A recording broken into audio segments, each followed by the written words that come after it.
오늘 말씀은 창세기 11장 1절부터 9절까지입니다. 온 땅의 언어가 하나요 말이 하나였더라.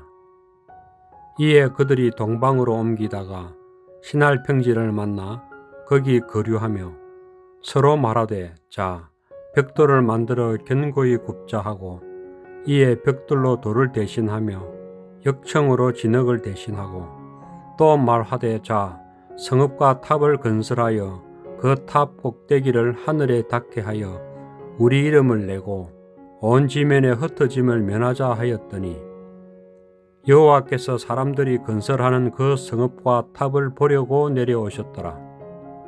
여호와께서 이르시되 이 무리가 한 족속이요 언어도 하나이므로 이같이 시작하였으니 이후로는 그 하고자 하는 일을 막을 수 없으리로다.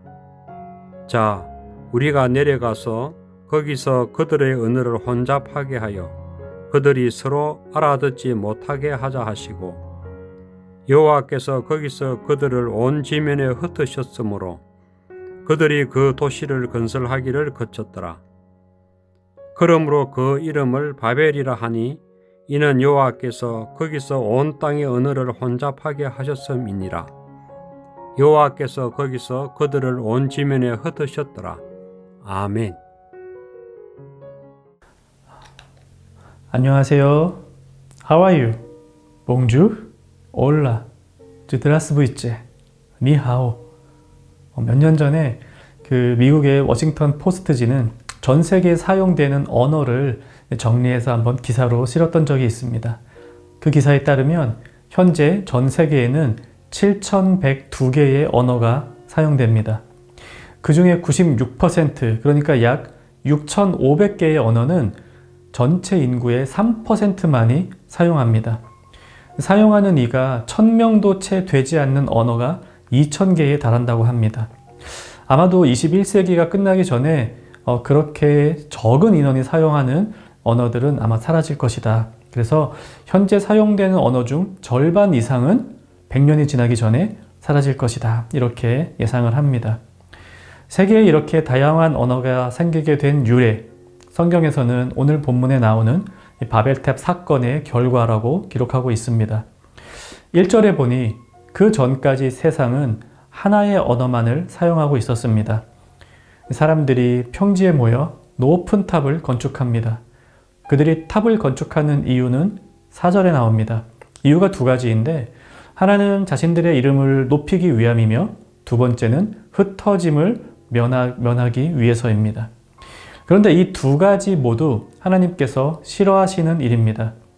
자신의 이름을 높인다라고 하는 것의 의미에 대해서는 창세기 4장에서 이미 보았습니다. 이 타락한 가인의 후손들은 자신들의 이름을 붙여 도시를 건설했습니다. 하지만 경건한 셋의 후손들은 여호와의 이름을 높이며 그의 이름을 불렀습니다.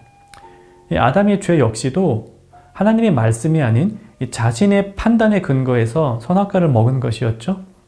하나님의 이름을 높인다는 말은 하나님의 말씀을 가장 중요한 것으로 여기고 그 말씀에 순종한다는 의미이며 자신의 이름을 높인다는 의미는 자신의 뜻과 생각, 경험과 지식을 삶의 중심에 두고 살아가겠다라고 하는 의미입니다. 성경은 이것을 죄라고 부릅니다. 자신의 생각을 중심에 두고 하나님의 말씀을 멀리하는 것. 이 바벨탑을 지은 이들은 바로 이런 죄를 짓고 있는 것입니다. 이에 더하여 그들은 흩어지지 않기 위해 탑을 건축합니다. 이 역시 하나님의 명령을 위반하는 일입니다.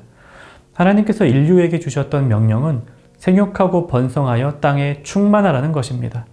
그러나 이들은 흩어지지 않습니다. 하나님이 주신 명령보다는 자신들의 보호와 안전을 위해 흩어지지 않고 뭉쳐 살고 있기를 바랐던 것입니다. 그 결과가 무엇입니까? 하나님께서 이들의 언어를 혼잡하게 만드시어 서로 간의 의사소통이 불가능하도록 하셨습니다. 아마도 하루아침에 갑자기 언어가 다 뒤바뀌었다라기보다는 이 탑을 건축하는 긴 기간 중에 서로 간의 언어가 달라지면서 의사소통이 더 이상 힘들어졌다라고 보는 것이 맞겠습니다. 그래서 이들은 흩어질 수밖에 없었습니다. 흔히 농담처럼 바벨탑만 아니었으면 영어 안 배워도 되는데 라고 우리 말하죠.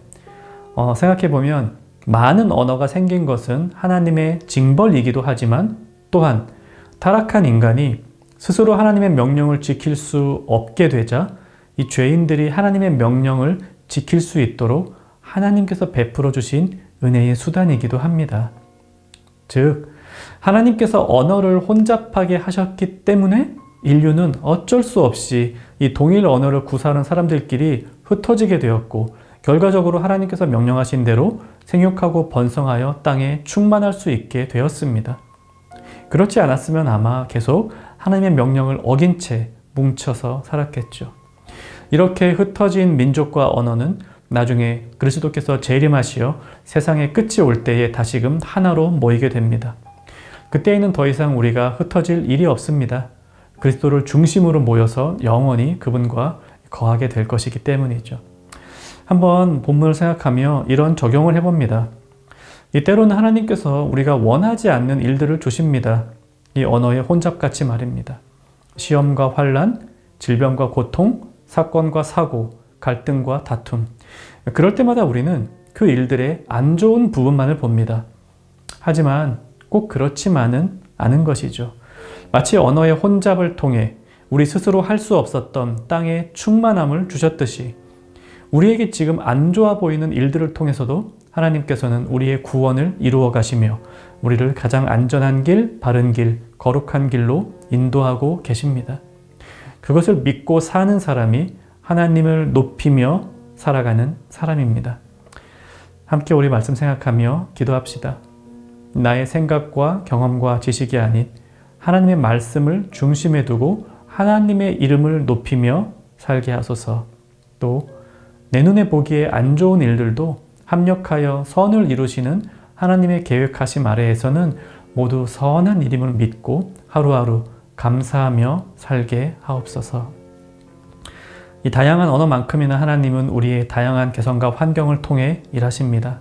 오늘 하루 무슨 일을 만나든지 하나님의 은혜를 경험하는 복된 하루 살아가시기를 간절히 바랍니다.